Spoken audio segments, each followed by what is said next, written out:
Բարև ձեզ, առաջինի եթերում հարցազրույցն է։ Եթե նկատել եք քաղաքական թեմաները սկսել են նեղել մյուսներին։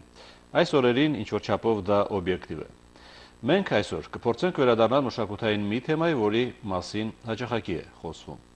Կան հորետեսական պատկերացումներ և կանխատեսումներ, որ ժողովրդական երգը, ժողովրդական երգարվեստը նահանջ է ապրում։ Հատկապես ժողգործիքների մասով նշվում է, որ շատ ժողգործիքներ ընդհանրապես մոռացության են մատնվում։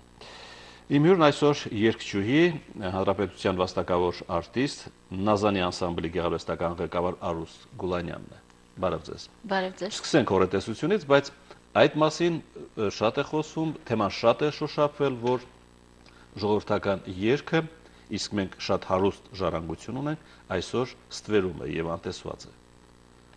Գիտեք, ինձ համար միշտ այդ հարցը մի տեսակ, ես չգիտեմ ինչպես պատասխանեմ, այո թե ոչ, իմ կարծիքով ոչ, որովհետև մենք անընդհատ ժողովրդական երգի մեջ ենք։ Երգը մեզ հետ է, ժողովրդական եւ աշխողական երգերը, մենք անընդհատ համերգներ ենք ունենում, այդ իսկ պատճառով չենք կարծում, որ ինչ-որ մոռացիան է տրված, բայց այնուամենայնիվ երևի թե ինչ-որտեղ այո, մոռացիան տրված է, բայց խնդիրը նրանում է, որ այսօր կարծում եմ հեռուստաընկերություններից շատերը մի տեսակ երևի չեն ուզում աջակցել։ Ես կներեք, որ այդպես է։ Այո, մենք աջակցության կարիք ենք զգում, մենք ուզում ենք ասպարեզ, մենք ուզում ենք, որ հաճախ ժողովրդական երգը ինչպես առաջներում, եթե դուք լավ եք հիշում, թե առաջ ինչպես էր սկսվում մեր օրը ռադիոից, առաջին հերթին ռադիոից, որտեղ այո, անընդհատ, եւ հեռուստաընկերությունները անընդհատ, այն ժամանակ իհարկե ազգային հեռուստատեսությունը, հանրային հեռուստատեսությունը հաճախակի, իսկ այսօր անսամբլները երգիչ-երգչուհիները այնքան շատ են, երևի թե մեղավորություն չունի հեռուստաընկերությունը, որովհետև ուզում է բոլորին ցուցադրել, ամեն դեպքում լավ կլինի, որ ազգայինը առաջին հերթին պրոպագանդվի, որովհետև շատ կարևոր է, եթե մենք այսօր մեր նոր եկող սերնդին չենք մատուցում այն ինչ որ պետք է, իրականում պետք է, այդ մաքրամաքուր երգերը նրանք լավ տեղյակ չեն այդ երգերից։ Տիկին Գուլանյան, պիտի հաշտվել այն մտքի հետ, որ մենք պիտի կորցնենք ուդը, թառը, քամանչան, դրանք այսօր շատ քիչ են գործածում ամենայն դեպս։ Մենք չպիտի դրա հետ համաձայն լինենք, չպիտի թույլ տանք, որ կորցնենք, չպիտի զիջենք այնպես ինչպես որ սահմանը չպիտի զիջենք, մեր լեզուն չպիտի մոռանանք, այնպես էլ մեր ազգային գործիքները, դրանք շատ կարևոր են։ Դուք ինչ եք անում այդ ուղղությամբ։ Ես գիտեմ, որ դուք նաև դասավանդում եք, սաներ ունեք։ Դասավանդում եմ իհարկե ժողովրդական եւ աշխողական ուսանական երգ, բայց ցավոք ես չեմ տիրապետում գործիքներին, չեմ կարող սովորեցնել ուդ, քամանչա, դրա համար մասնագետներ կան։ Ես աշխատում եմ կրթության գիտության նախարարության մանկապատանեկան գեղագիտական կենտրոնում, Ջիվանո անվան աշխողական դպրոցում եմ դասավանդում 97 թվականից։ Եվ հիմա ասեմ ձեզ, որ եւ Արա Գևորգյանը եւ Նորայր Դավթյանը եւ Թոմաս Պողոսյանը պայքարում են, որպեսզի այն երեխաները, ովքեր ուզում են սովորել այդ գործիքները, նույնիսկ տալիս են գործիքներ, այդ նշած մարդիկ եւ դեռ էլի կան մարդիկ, ովքեր նույնիսկ առնում են հենց իրենց գումարով եւ տրամադրում են երեխաներին, ովքեր որ ուզում են գործիք սովորել։ Ի տարբերություն նշած գործիքների, շվին, դուդուկը ավելի պահանջված են եւ երիտասարդը պատանին գնում է սովորելու։ Այո, գնում է։ Գիտեք, մեղավորությունը ոչ մեկինը չէ, որովհետեւ այն մութ խավար տարիներին, ինչպես գիտեք,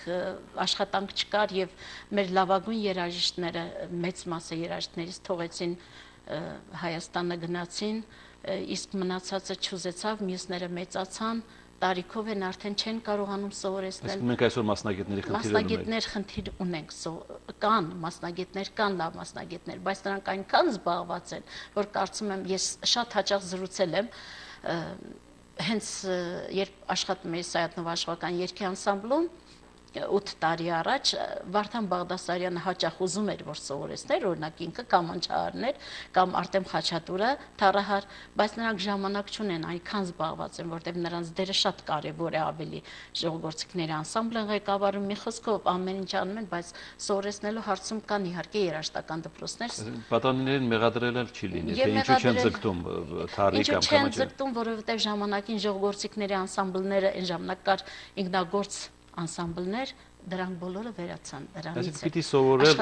տիրապետել գործիքի, որով կարելի է հաց վաստակել, բերեք ճիշտ է։ Կարծում եմ լավ պիտի լինի, տարիներ հետո մենք իսկապես կունենանք լավ մասնագետներ, որտեղ այսօր կան շատ երեխաներ, ովքեր սովորում են։ Ձեր համույթը իր գոյությունը ինչով է պահպանում։ Մեր համույթը իմ ջանքերի շնորհիվ համերգների նաև նվիրատվության շնորհիվ առաջանում են գումարներ, որտեղ մենք կարողանում ենք եւ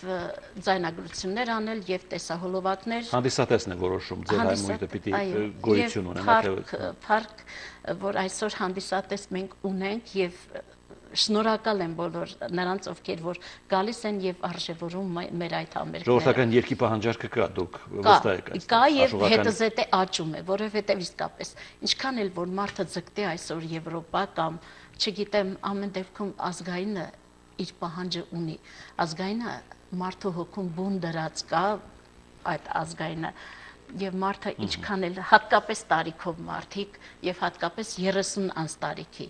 մենք ունենք նաև շատ լավ երիտասարդներ, ովքեր շատ լավ են երգում, շատ սովորում են, ձգտում են։ Շատ հարուստ ժառանգություն ունենք։ Իհարկե ունենք, եւ դրանք չպիտի մոռացվեն։ Մենք այնպիսի գոհարներ ունենք, այնպիսի բաներ է ստեղծված։ Եվ գիտեք, ցավոք պիտի նշեմ, որ այսօր նոր երգեր գրողներ չկան։ Իհարկե չէ, կան, ինչ եք ասում։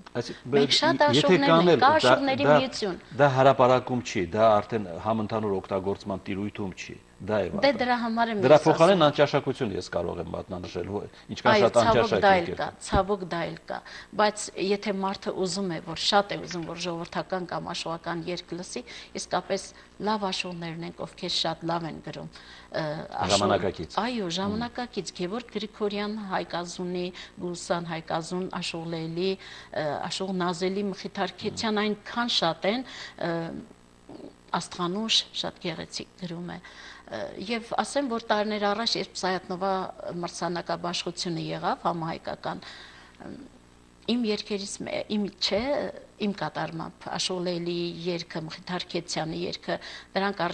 արժանացան 400-500 երգերի մեջ արժանացան առաջին, երկրորդ, երրորդ մրցանակների։ Ժողովրդական երգարվեստում մրցակցություն ասած կա։ Եվ ընդհանրապես կա։ 30-40 տարի հետ գնանք, կար իսկապես։ Գնանք այն թվականներ, երբ դուք նոր էիք սկսել։ Կար։ Հիմա էլ կա, կարծում եմ։ Հիմա էլ կա։ Կա, իհարկե կա։ Լավի վատի տարանջատման սահմանը կա։ Լավ կա։ Անպայման։ Ձեր աշխատանքում ֆոնոգրաման ինչ դեր է կատարում։ Գիտեք ինչ, ֆոնոգրաման արվում է նրա համար, որ տեսահոլովակներ եւ կան համերգներ, որտեղ պահանջվում են պլյուս ֆոնոգրամաներ։ Դրանք անհրաժեշտ են, որովհետև շատ հաճախ լինում են այնպիսի վայրերում, որտեղ նկարահանում է գնում, եթե ասենք միկրոֆոնի մեջ քամին կմտնի, արդեն դա կխանգարի։ Ես խնդիր չունեմ, իհարկե, մենք միշտ էլ ես նույնիսկ հաճախ համերգասրահում թողնում եմ միկրոֆոնը եւ երգում առանց միկրոֆոնի, նույնիսկ առանց միկրոֆոնի։ Ինչպես առաջ էր։ Մեր հայտնի երգիչները շատ անգամ հանդերում էին երգում։ Այո, այն ժամանակ շատ օրենք էր եւ խորհրդային միության ժամանակ, իդեպ ասեմ, որ այն ժամանակ ես արդեն համանթենական մրցույթի դափնեկիր էի եւ շատ հաճախ լինում էի եւ ոչ մեկը չէր ասում, օ, ես այստեղ պիտի երգեմ, ոչ, դա իմ տեղը չի, այդպիսի բան չկար, շատ եւ ամոթ չէր եւ ընդհանրապես պատիվ էր դա։ Մեր շատ սիրելի երգիչ երգչուհիները բոլորն էլ եղել են եւ հանդերում, եւ սովխոզներում, եւ գյուղերում, եւ արտասահման, եւ լավ բեմերում։ Ես ինքս Ղարաբաղյան Արցախյան պատերազմի ժամանակ երգել եմ առանց միկրոֆոն։ Դա ես առանձին պիտի նշեի, դուք Արցախյան պատերազմ որ թվականներից եք որոշել գնալ։ 92 թվականին։ Դա ձեր անձնական որոշումներ, թե դեպքերը անձնական որոշումներ, ես 3 երեխա ունեի, 3-ն էլ փոքր էին իհարկե, բայց այսպեսի մի դեպք եղավ, երբ միջոցառումներից մեկի ժամանակ Վազգեն Սարգսյանը լուսահոգի լսեց իմ ձայնը, ասաց, որ Արուս դու շատ զրնգուն ձայն ունես եւ մենք դրա կարիքը ունենք, որ տղաներին դաշտերում, քանի որ այնտեղ չկա էլեկտրականություն եւ ընդհանրապես ոչ մի տեխնիկա չկա, դու պիտի երկես, ես կարծում եմ քո դերը այնտեղ շատ մեծ կլինի, կարևոր կլինի, մեր տղաներին դա անհրաժեշտ է։ Ու երբ որ առաջին անգամ գնացի, ճիշտն ասած չէի պատկերացնում պատերազմի այդ արհավերքի ինչ դժվար բան է։ Ես ինքս ընդհանրապես երեխա ժամանակ եղել եմ շատ ժրաջան, շատ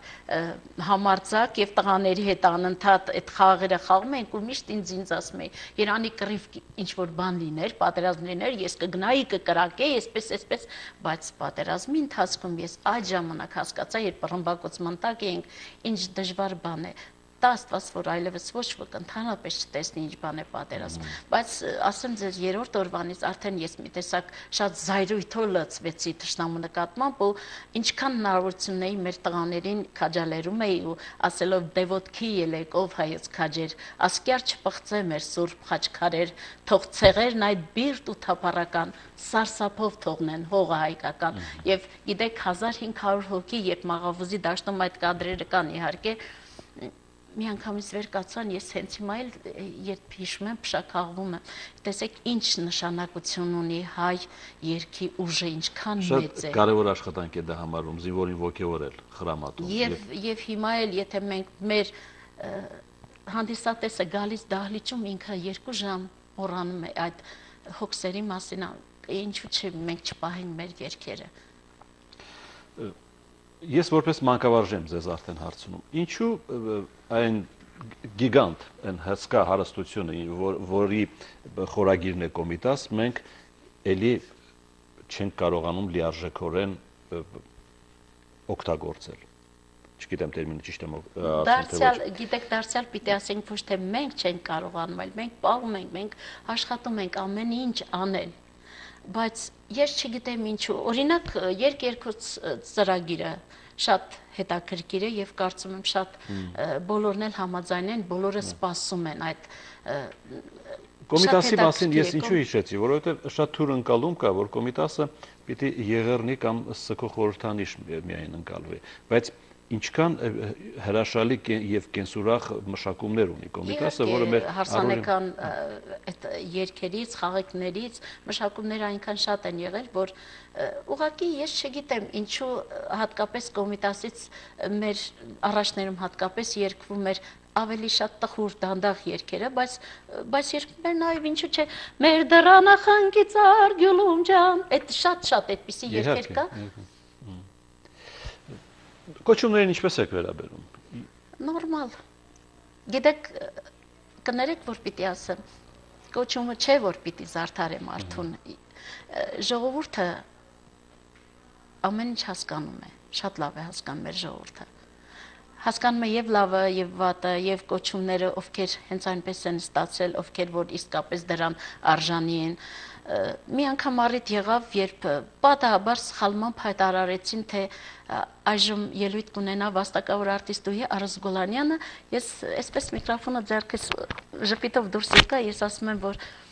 գիտեք, շնորհակալ եմ սիրելի բարեկամներ, ձեր ջերմ ծափարությունների համար, բայց պետությունը դեռ ինձ այդ կոչումը չի տվել։ Այնտեղից գոռում են, թե մենք տվել ենք այդ կոչումը։ Իսկապես շատ հաճելի է եւ փողոցում Դե պետությունն էլ է նկատել ձեզ։ Ես մեծապարտությամբ ասում եմ հանրապետության վաստակավոր արտիստը։ Եվ կրթության գիտության նախարարությունից, եւ մշակույթի նախարարությունից, եւ պետական մեր այրերից բոլորն էլ ուշադիր են, գիտեմ ինձ հարգում են, ես շնորհակալ եմ, հատկապես ուզում եմ իմ շնորհակալությունը հայտնել առաջին տիկնոջ Ռիտա Սարգսյանին, որ երբ նոր էր կազմավորվել իմ անսամբլը, ինքը հոգաց մեր անսամբլի տարազների եւ գործիքավորումների, նկարահանումների համար։ Այսինքն եւ շատ-շատերը կան, ովքեր որ ես ում դիմում եմ նրանք, ես շնորհակալ եմ։ Ասում են ձեր կյանքում որոշիչ դեր է կատարել նաեւ Օֆելիա Համբարձումյանը։ Իհարկե, ավելի ճիշտ գիտեք ինչ, երբ ես փոքր էի, Օֆելիա Համբարձումյանին լսելով, Ռուբեն Մաթեոսյանին լսելով, Արաքսակ Գյուլզադյանին, բայց ավելի շատ չգիտեմ ինչու Օֆելիա Համբարձումյանը ինձ համար իսկապես կարծես թե հերվից հեռու եղավ ուսուցիչ եւ այդպես էլ ես այսպես երազում է աչքերս փակ, նույնիսկ կարծում աչքերիս, որ կլինի արդյոք, որ ես տեսնեմ բեմը։ Ես քանի որ ծնվել եմ Սևանում, նույնիսկ Ծովագյուղում այն ժամանակ չկար նույնիսկ երաժշտության ուսուցիչ կամ։ Ես հանդիպեցի մեկին, որը առաջարկեց, որ ես սովորեմ մանդոլինա, ռուսական գործիք է, գիտեք, նվագեցի շատ կարճ ժամանակում, կարողացա տիրապետեի այդ գործիքին եւ շատ սիրուն նվագում էի ու երգում էի։ Այնուհետև ես ուզեցի, որ դաշնակահարուհի լինեմ նաև երգչուհի, բայց դա էլ ինձ չհաջողվեց, որովհետև հետագայում Երևան եկա, ամուսնացա, հետո սկեսուրս չթողեց, հետո երեխաներ, այնուհետև ես շատ դժվարությամբ նորից շարունակեցի, բայց փառք Աստծո, որ ես իմ երազանքն Ուրեմն այսպես էլ պիտի լիներ, դուք պիտի երգչուհի դառնայիք, այսպես էլ նախատեսված։ Ես մի բան մոռացա, որ դուք նշեցիք պետության դերը այդ հարցում շատ կարևոր է։ Եթե դու երգում ես ու անդադ մոռանում են քեզ ուշադրություն չեն դարձնում, դա նույնպես ինչ որտեղ վիրավորական է, բայց ես շնորհակալ եմ ինձ տարբեր եւ կրթության գիտության նախարարությունը ոսկե մեդալ մշակույթի եւ վարչապետի կողմից շնորհակալագիր եւ Սերժ Սարգսյանի կողմից, մեր նախագահի կողմից անցյալ տարվա մեջ ես մայիս ամսին ստացա վաստակավոր արտիստուհու կոչում։ Մենք ուշացումը միանում ենք եւ շնորհավորում ձեզ։ Ես էլ եմ շնորհակալ։ Շնորհակալություն մեր հրավերը ընդունելու համար։ Շնորհակալ եմ նույնպես։ Այսքան, այսպեսին էր այսօր արտազրույցը Նազանի անսամբլի գեղարվեստական ղեկավար, երգչուհի, հանրապետության վաստակավոր արտիստուհի Արուս Գուլանյանի մասնակցությամբ։